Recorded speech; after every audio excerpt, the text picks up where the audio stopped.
Hi, my name is Rachel Thompson. I'm a member of the Greater Lehigh Valley Writers Group, and I'm here today to read you one of my short stories. Previously, I read from a variety of the Greater Lehigh Valley Writers Group's anthologies, and there's a new one coming up soon. I hope you'll check us out when that comes out. But right now, I'm going to read one of my stories from my anthology. This is Stalking Kilgore Trout. It's a collection of 21 short stories of quirky and odd science fiction. And I'm going to read the title story, which is called Stalking Kilgore Trout. For those who don't know, the character Kilgore Trout was a alter ego character for the famous writer Kurt Vonnegut. So this, as a fan of Kurt Vonnegut, I wrote this story. And here it goes. Chastity sat next to Rob, her support system, tightly gripping his hand. The antique leather sofa, actual animal skin, made her cringe. Real paper books stuffed Professor Clemens' shelves, each book older than the university, and many retrieved from distant timelines. The idea of killing a tree to make a book turns my stomach, she said. Nothing from Kurt Vonnegut either. I checked. She doubted the existence of Vonnegut. He had to be a computer construct. Rob didn't know anything about 20th century literature, but Rob liked old books.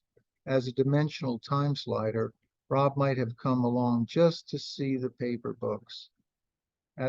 All that mattered to her was that he had come.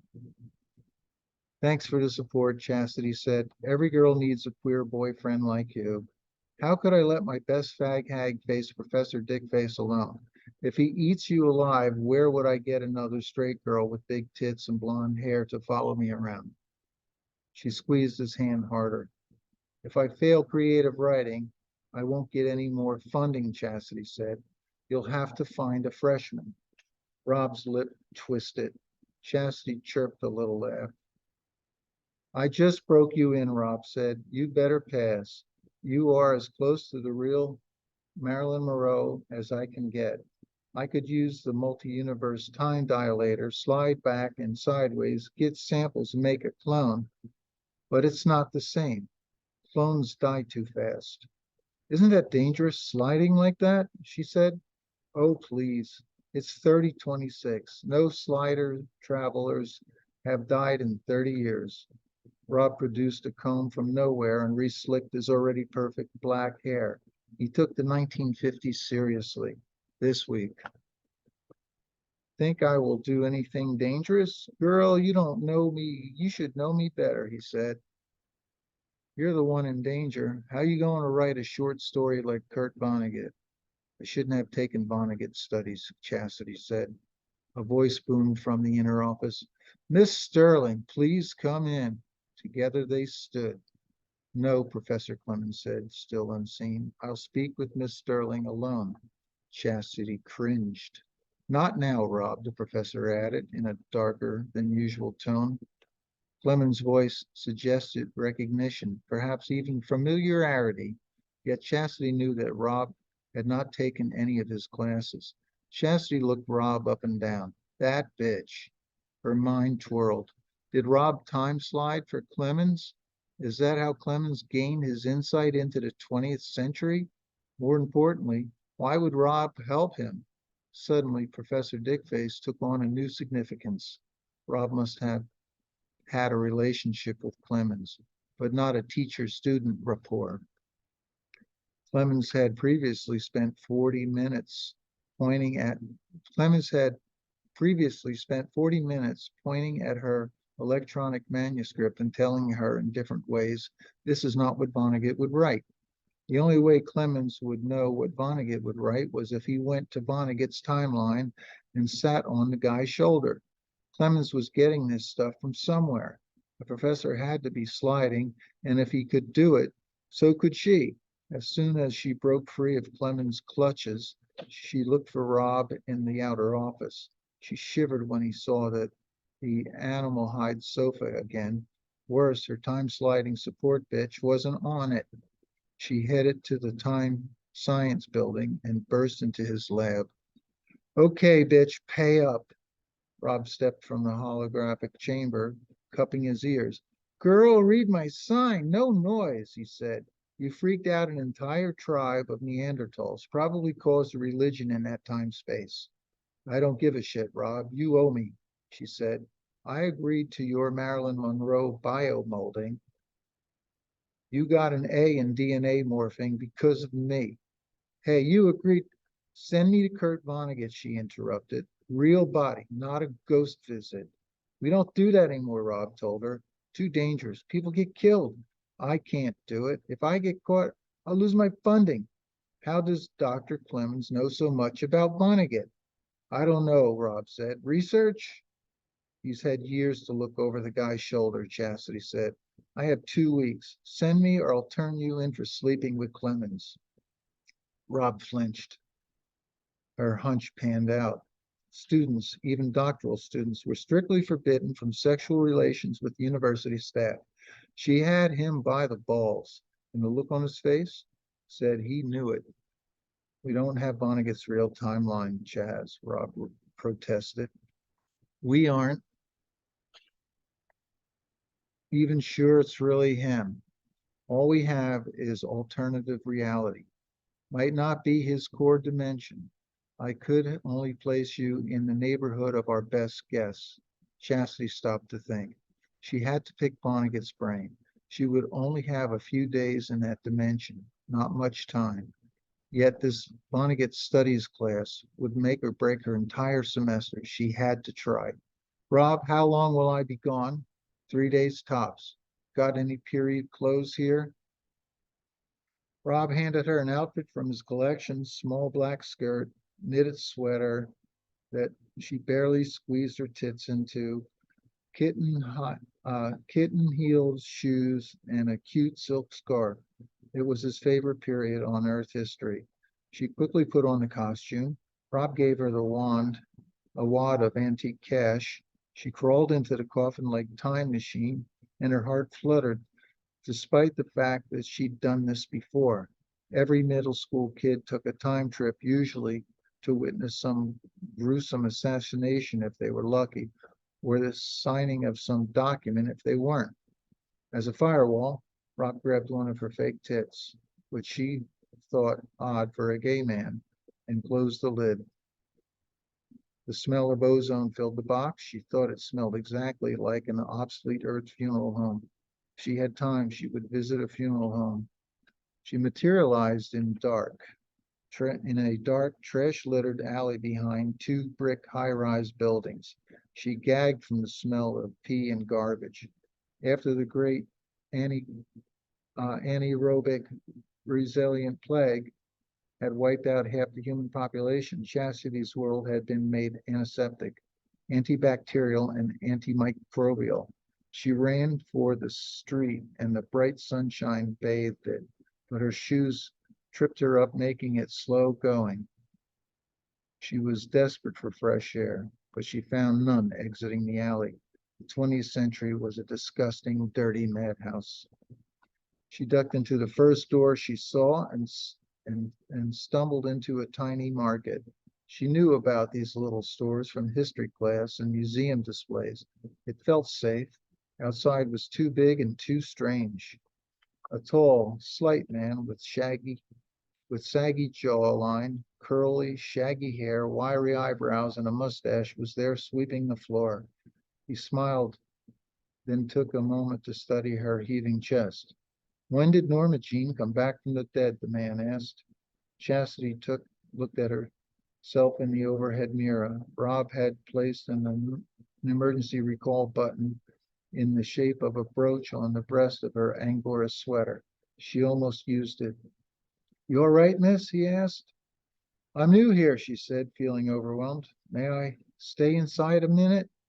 Only if you buy something, a thickly accented woman said from behind. Chastity spun. There was behind a cluttered counter near the door sat a fat, dark-skinned woman wearing a bright orange wraparound dress. She had a jewel on her forehead. I'll buy something, Chastity said. She didn't know anything about commerce in this timeline, so she pulled half the money, multiple green bills with tiny 100s written on the corners, out of her little white handbag and laid it on the counter. The woman didn't react. That ought to wet her bloomers, the man said with a chuckle. The woman snapped up the cash and put it into a fold of her garment. Mr. Trout, keep an eye on her, will you? The woman said. Perhaps a little black skirt Rob put in, perhaps the little black skirt that Rob had put her in was too short for this century. The man looked her up and down, checked out her legs. How could I not? He said. I don't think she has room enough on board for shoplifting unless she intends on heisting a Slim Jim. But I think she already paid for that fair share, for her fair share. Mr. Trout, the fat lady said, rolling her eyes. I'm going to lunch. She hurled herself off the stool, turned the corner, and was out the door. Like a cannon-fired pumpkin, she can take a flying fuck at the moon for all I care, Mr. Trout said. Make yourself at home. She won't be back for hours. Curry takes time. Mr. Trout pulled a notebook out of his apron pocket, took the stool from behind the counter, and placed a pad on the shelf. He sat and began writing. He quickly filled 2 pages, tore the paper off, tossed it into the trash can, and started again. It happened too fast. All this input crashed down on her. Within 5 minutes of her, within 5 minutes, her head was spinning. It was time shot. There were good reasons why time sliders trained for years. She wandered the 4 long aisles of the store, trying to focus on things she recognized from history class. She had to work through her confusion. She pondered the canned foods, toys, bags of chips, beans, rice boxes of cereal, and boxes of cereal and artifacts she could not identify. So strange, so many items, so densely packed. Finally, she selected a long can of sardines. I wouldn't try it, Mr. Trout said without looking up from his writing. Fell off with Bruno's truck 2 years ago. Back in the war, I would have been a feast. Now, not so much. Trout ripped off a stack of papers, crumpled them, and dropped them into the waste can. Mr. Trout, call me Kilgore. Kilgore. Sure, Kilgore. Has a nice ring. He wrote something down. What are you writing? Chastity asked. Stories. Not very good ones, I'm afraid, he answered. This guy Vonnegut used to come here. He inspired me. Thought I'd give it a whirl. Vonnegut. Kurt Vonnegut? Vonnegut comes here. I'd love to meet him, she said. Can you introduce me? Sorry, miss, Kilgore said. He's off doing research. Said something about India. Haven't seen him in years. Chastity felt sick and not from time sliding. There was no point hanging around. Vonnegut could be anywhere in the world. She had to go somewhere private and push the return call. No need to shock Mr. Trout.